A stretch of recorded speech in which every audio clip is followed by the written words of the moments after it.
Vážený pán minister Kaliňák,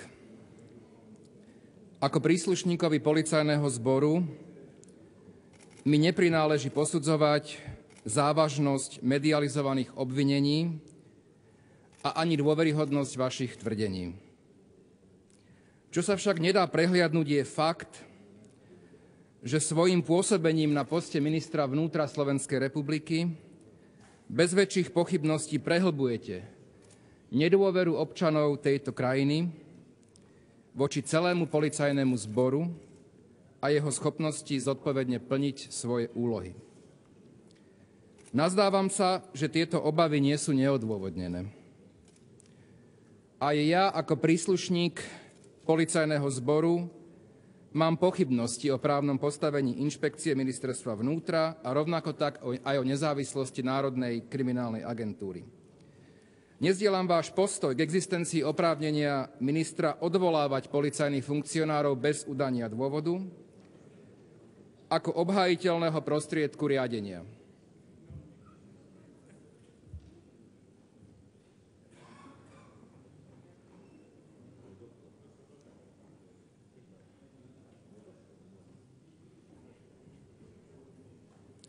Nedomnievam sa, že vaše vyjadrovanie sa k prebiehajúcim vyšetrovaniam akýmkoľvek spôsobom napomohlo zvýšeniu rešpektu a nestrannosti práce príslušníkov policajného zboru. Nemôžem sa preto čudovať, ak občania tejto krajiny považujú inšpekciu za strážneho psa vášho revíru, výkladnú skriňu kriminálnej zložky NAKA za vašu cvičenú opičku, vaše oprávnenie k odvolávaniu za potvrdenie vášho domínia a absolútnej moci naprieč celým policajným zborom a vaše vyjadrenia k prebiehajúcim vyšetrovaniam za uťahovanie si z našej práce. Vzhľadom na súčasné podozrenia vašej osoby je vaše pôsobenie vo funkcii ministra vnútra nemysliteľné bez újmy na vážnosti policajného zboru a dôvery v tento štát zo strany jeho občanov. V Európe 21. storočia nie je mysliteľné, aby minister vrhal na svojich podriadených takéto podozrenie a nebudil odpor spoločnosti a rovnako tak aj svojich podriadených. Je na pováženie, či vaše pôsobenie vo funkcii plní svoje poslanie. Žiadam vás o prehodnotenie zotrvania na čele rezortu Ministerstva vnútra. S úctou k tomu dobrému, čo ste vykonali, poručík magister Miroslav Srholec, vyšetrovateľ policajného zboru. Chodím teraz často na NAKU, jednak ako obhajca v niektorých veciach, jednak ako svedok v iných veciach.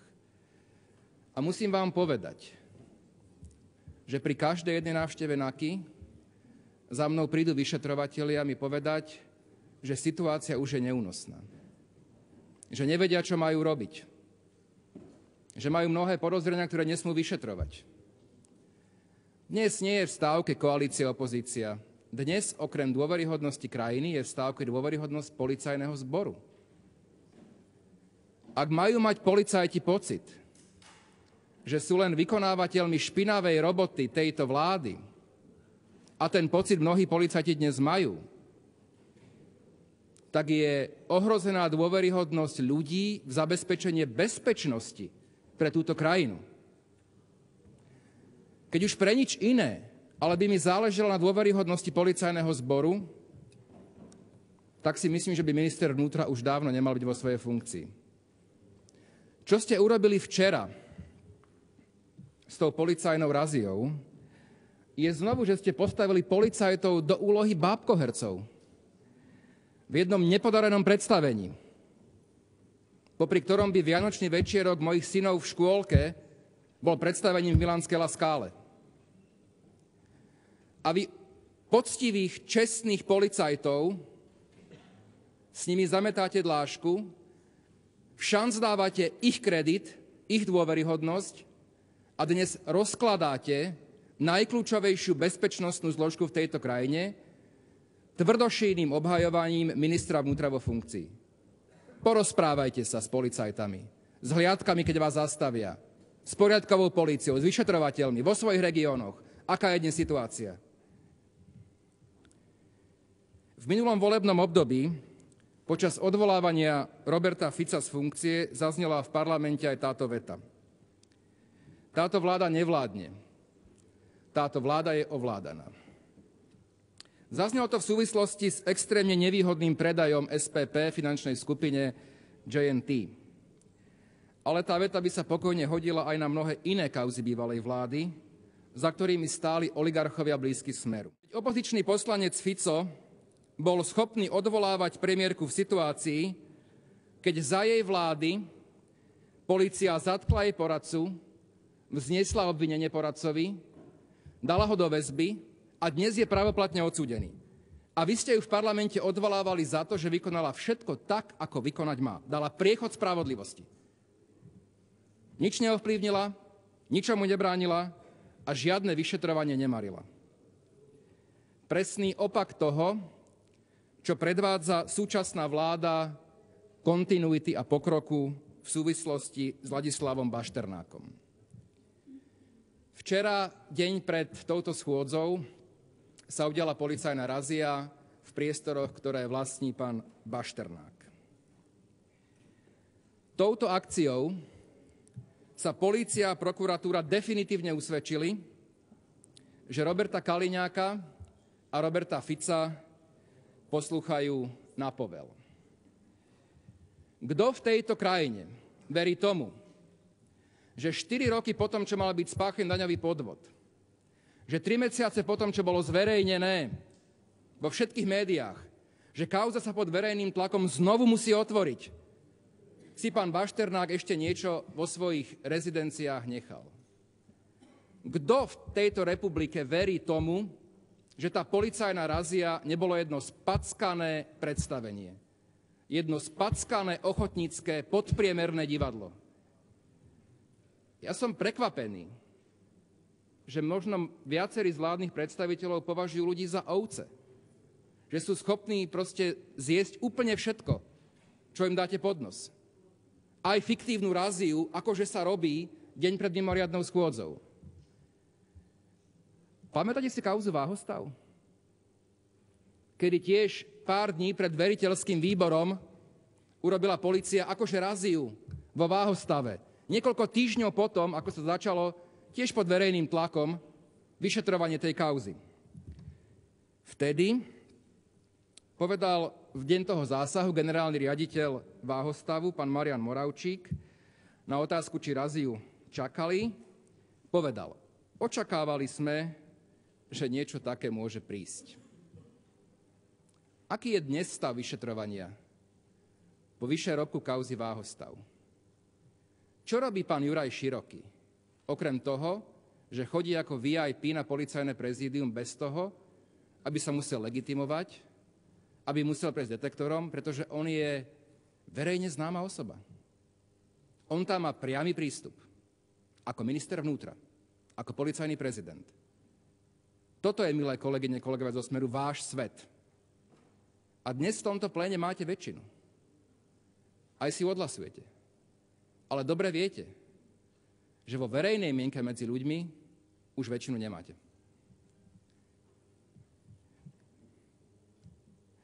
Deň pred policajnou raziou v utorok zasadla koaličná rada. Po jej skončení Béla Bugár vyhlásil: verejný tlak mení napríklad aj konkrétne konania vyšetrovateľov, policajtov. Odporúčam vám, aby ste tomu verili. Vážený pán kolega Bugár, ak polícia a vyšetrovatelia menia svoje konanie, ako ste povedali, pod verejným tlakom, ako majú občania veriť tomu, že svoje konania nemenia aj pod politickým tlakom? Pán Bugár tu už nie je. Čo je to za nezmysel? Polícia a vyšetrovatelia majú konať tak, ako im to káže trestný zákon a trestný poriadok. Bez ohľadu na akýkoľvek tlak, politický či verejný. Spomínal som v úvode množstvo čestných policajtov, vyšetrovateľov a prokurátorov Na predchádzajúcej schôdzi sa ma pýtal pán poslanec Adamčík z tej nejakej jednej skupinky zo siete, že odkiaľ máme tie informácie a úradné záznamy a či ich kupujeme. Dnes je situácia taká, že na Slovensku ľuďom a mnohým čestným aj v orgánoch činných v trestnom konaní dochádza trpezlivosť. A sú radi, že tie informácie môžu poskytnúť. Hnevá ich to, keď to chcem povedať, lebo ešte nie sme po 10. hodine, spisovne a pekne. Veľmi ich to hnevá. A tých informácií bude viac. Ale sú samozrejme, že aj takí, ktorí sa nechajú zneužiť na zametanie kauz pod koberec alebo na nezákonné vyšetrovanie. Budeme zverejňovať ich mená, lebo to sú verejne činné osoby. Ak si kdokoľvek doposiaľ myslel, že urobí nezákonnosť, svinstvo anonymne a jeho meno nebude verejné, tak náš odkaz dnes znie, bude verejné. Aj policajtov, aj prokurátorov, ktorí sa spreneveria svojej prísahe, svojmu sľubu a svojmu poslaniu. Či to je vyšetrovateľka Ujváriová, ktorá pôvodne vyšetrovala kauzu Bašternák pred 4 rokmi, alebo je to špeciálny prokurátor Kováčik, ktorý už zastavil vyšetrovanie mnohých citlivých kauz dnešnej vládnej koalície. Od financovania Smeru počínajúc. Môžeme sa ešte potom k tomu tiež vrátiť. Teraz máme nového vyšetrovateľa, predpokladám, jeho meno ešte nevieme, ale máme aj nového dozorujúceho prokurátora, ktorý je pán Marián Varga v kauze Bašternák. Zaujímavé na tom celom je, že pán Bašternák je podozrivý z daňových zločinov. Na úrade špeciálnej prokuratúry je osobitný útvar, osobitný odbor ekonomickej kriminality, ktorá rieši všetky daňové trestné činy. S výnimkou pána Bašternáka. Tento prípad riešil pán Kováčik a teraz pán Varga, ktorý ale vôbec nie je na ekonomickej kriminalite. On je práva ruka pána Kováčika, je na oddelení korupcie ústavných činiteľov. A je to ten človek, ktorý zametol pod koberec kauzu emisie. Je to ten človek, ktorý zametol pod koberec kauzu tunelovania vojenského spravodajstva. A hádajte, ktorý prokurátor podpisoval príkazy na prehliadky priestorov Igora Matoviča. Prokurátor Varga. To je náhoda, že znovu dostal Bašternáka on.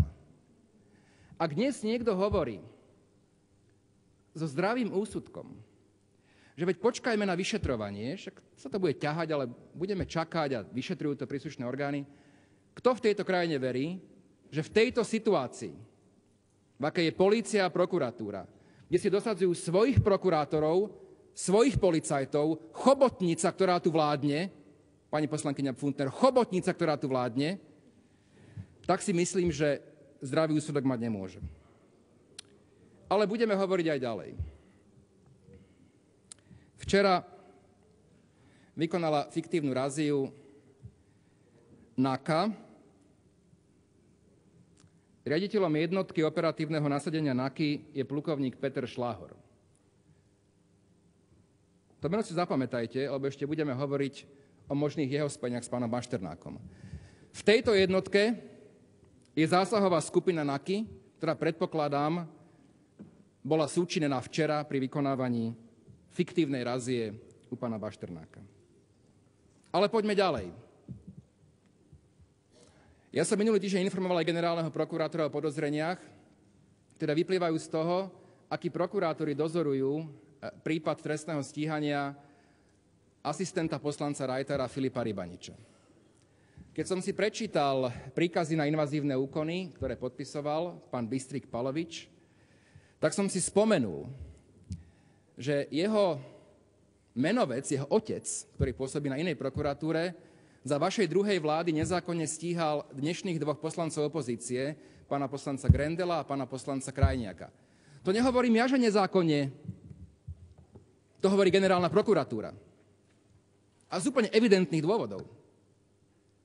Teraz tento človek má záložné právo, alebo mal záložné právo k bytom pána Bašternáka. Náhoda? Jeho syn, ktorý dozoroval kauzu Filipa Rybaniča, má byť v komplexe pána Bašternáka. Náhoda? Nový dozorujúci prokurátor z Krajskej prokuratúry v Bratislave, doktor Pravda, má tiež byť v komplexe pána Bašternáka. Náhoda? Vy tomu naozaj veríte? Slovensko dnes ovláda čoraz viac chobotnica mafie a oligarchov. Chobotnica mafie a oligarchov. A useknúť jej chápadlá by malo byť v záujme nás všetkých. Viem, že nie úplne všetkých, ale aspoň väčšiny. Po včerajšom divadle s policajnou raziou je ešte očividnejšie, aký rozdielny prístup má polícia k ľuďom z kategórie náš človek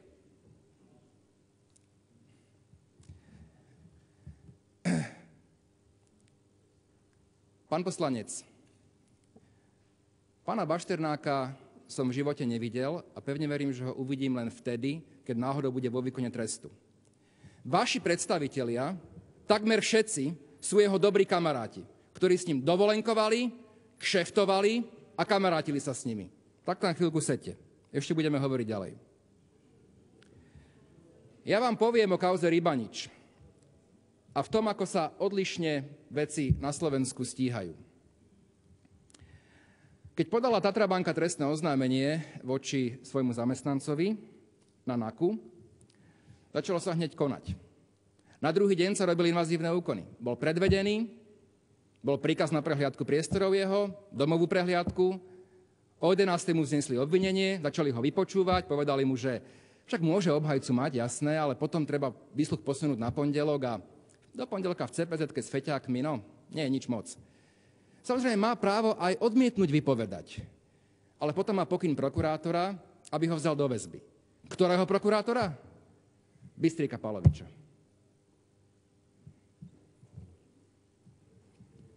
V kauze pána Bašternáka sa robia invazívne úkony na oko 3 mesiace potom, ako sa mu verejne oznámi, že vyšetrovanie musíme žiaľ obnoviť.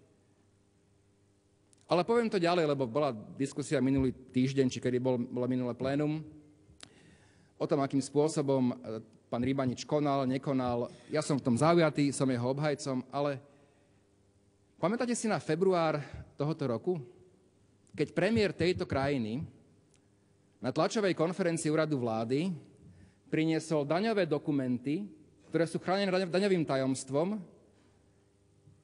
a zverejnil ich v priamom prenose? Len na pripomenutie, alebo možno na ilustráciu, to je rovnaký trestný čin. Ohrozenia bankového, daňového, poštového, telekomunikačného, obchodného tajomstva. Ten istý trestný čin, tá istá skutková podstata. Pritom je úplne jedno, odkiaľ premiér mal dokumenty, pretože stačí, keď ich úmyselne vyzradí nepovolaným osobám. Čo premiér zjavne urobil. Ako sa v jeho veci koná? Už je obvinený? Už mu urobili prehliadky doma a na úrade vlády? Už bol vypočutý? V princípe, či bol vypočutý, neviem, lebo dali sme žiadosť za poškodeného, aby sme mohli nazrieť do spisu, kde nám vyšetrovateľ odpísal, že žiaľ, pri tomto trestnom čine Igor Matovič nie je poškodeným. Poškodeným je verejný záujem na uchovávaní daňového tajomstva. A keďže zákony vykonáva vláda, tak asi poškodeným je vrcholný predstaviteľ vlády pán Fico. On je zároveň páchateľ aj poškodený. To je, musím povedať, že sen mnohých trestných obhajcov, aby z páchateľa urobili poškodeného. Sa vám podarilo skvelé. Samozrejme v prípade pána Rybaniča, ktorý nahľadal do účtov Kaliňák, Matovič a tak ďalej, je pán Kaliňák poškodeným. A podľa mňa by mal byť teda v tom procesnom postavení. To je rovnaká skutková podstata. Rovnaký trestný čin. Vám to stále nevadí?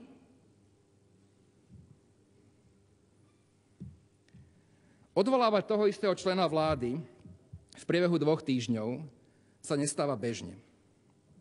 Viedlo nás k tomu pozvanie, ako hovorí klasik, je to ešte horšie, ako sme dúfali.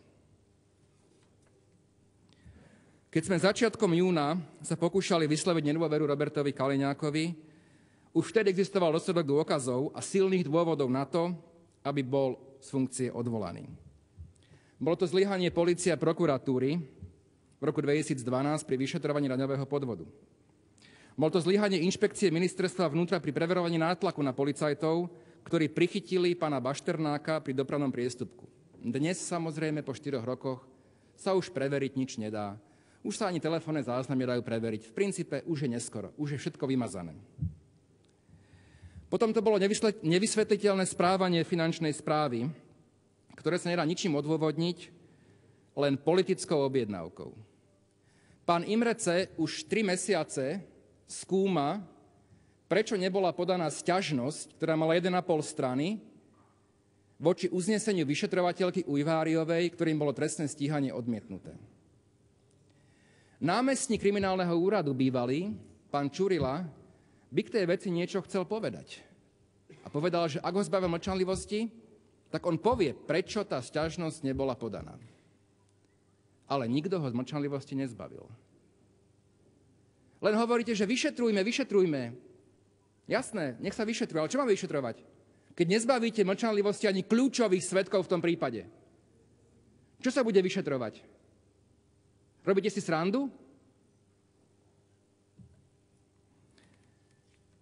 A posledné, čo bolo kľúčové pri minulom odvolávaní, bolo verejné obhajovanie týchto zlyhaní ministrom vnútra. Verejné obhajovanie týchto zlyhaní. Veta, že to bol svet kešu, sa stala už legendou, už sa stala hitom. Dnes toho vieme ešte viac. Vieme od minulej schôdze, že polícia a prokuratúra visia na špagáte Roberta Fica a Roberta Kaliňáka. Dôkazom je koaličnou radou oznámená razia vo firmách pána Bašternáka včera. Po druhé, Robert Kaliňák nevie vysvetliť zlyhanie polície, prokuratúry a finančnej správy pri preverovaní nadmerného odpočtu DPH, ale ani dopravného priestupku pána Bašternáka. Po tretie, Robert Kaliňák zamlčiaval pred verejnosťou, že robil biznis s Ladislavom Bašternákom. S človekom, ktorého verejne obhajoval ako minister vnútra. Toto tajomstvo odhalil až zamestnanec Tatrabanky Filip Rybanič.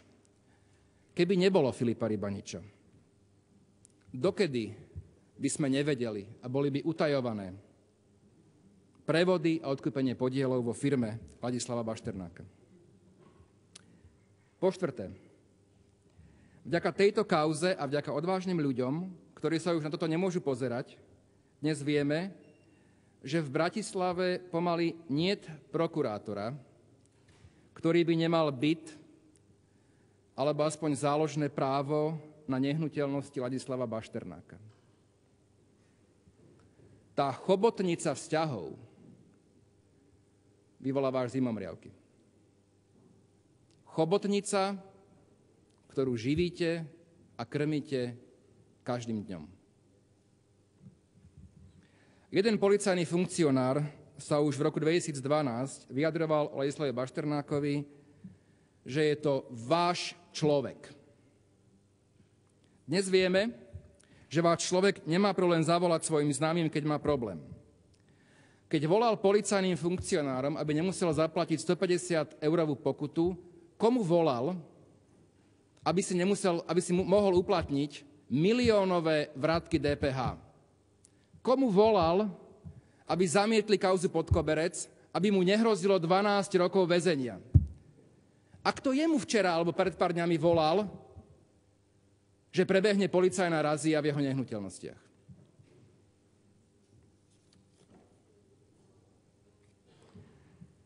Ak by bolo preverovanie kauzy Ladislava Bašternáka dôsledné, tak už len z informácií, ktoré poskytla aj prokuratúra v tejto veci, je zjavné, že by mal byť obvinený.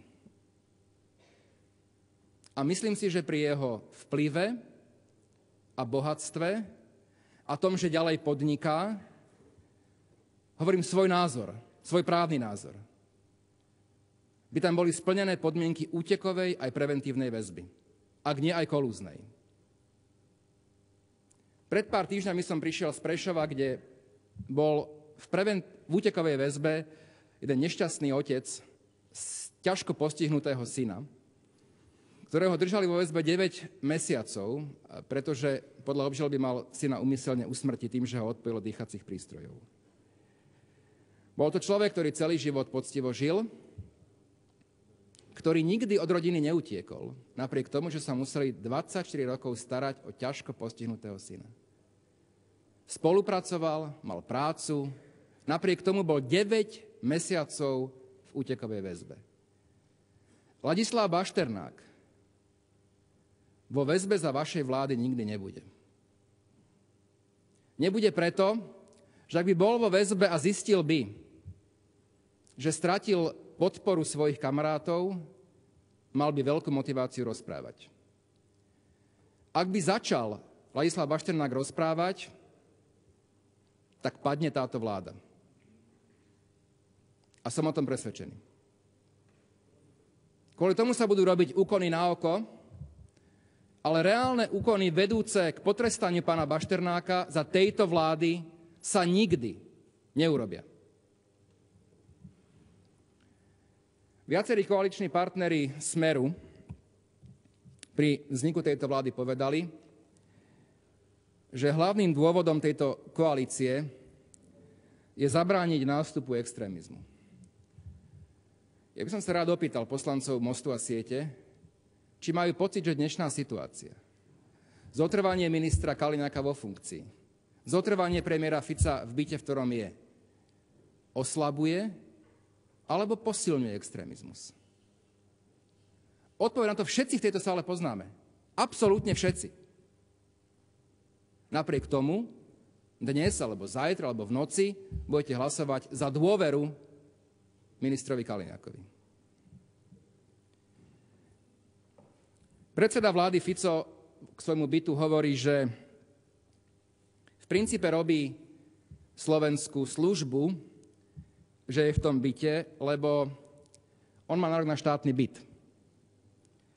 To je síce pravdou, ale pravdou je aj skutočnosť tá, že žiaden premiér Slovenskej republiky, bývajúci v Bratislave, si nárok na štátny byt nikdy neuplatnil.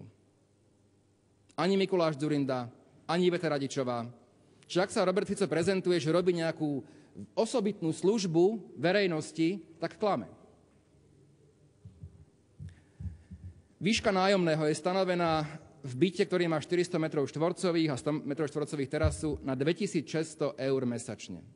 Dnes sa prenajíma byt, ktorý má o 100 m2 menej v komplexe Bonaparte, za skoro dvojnásobnú cenu. Premiér hovorí, že on ho musí mať, lebo tam chodia rôzne oficiálne návštevy, ktoré teda nezverejní. Mňa by zaujímalo, aké tam mal oficiálne návštevy, a čo ma ešte zaujímalo je, že aké by tam prišli oficiálne návštevy teraz do bytu v Bonaparte. Kto taký príde? Premiér Cameron? Ak tam niekto príde možno, tak možno Robert Mugabe zo Zimbabwe. A keďže sú Robertova, tak si možno dajú aj ešte ohňostroj večere. A to je všetko.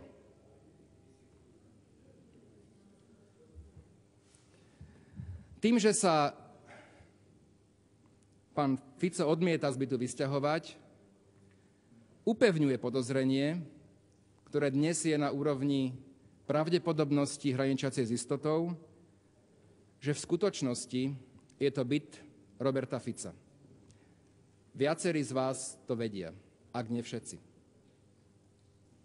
A že pán Bašternák je len biely kôň, na ktorého je byt napísaný, pretože by premiér nevedel zdôvodniť, odkiaľ 2 alebo 2,5 milióna eur získal z legálnych zdrojov, nie vlastnou hlavou, na kúpu tohto bytu.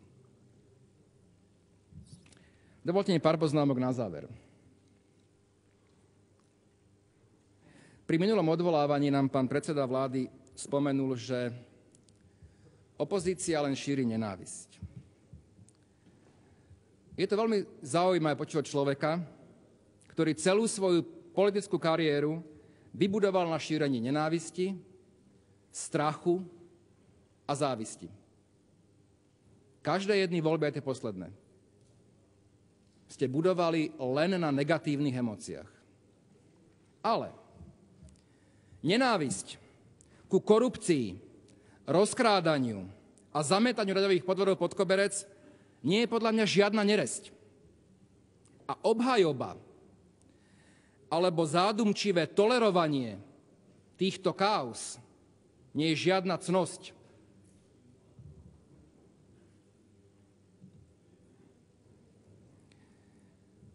Dovolte mi na záver byť aj trochu osobný, nie vo vzťahu k ministrovi Kaliňákovi, ale celkovo k situácii, ktorá na Slovensku dnes je.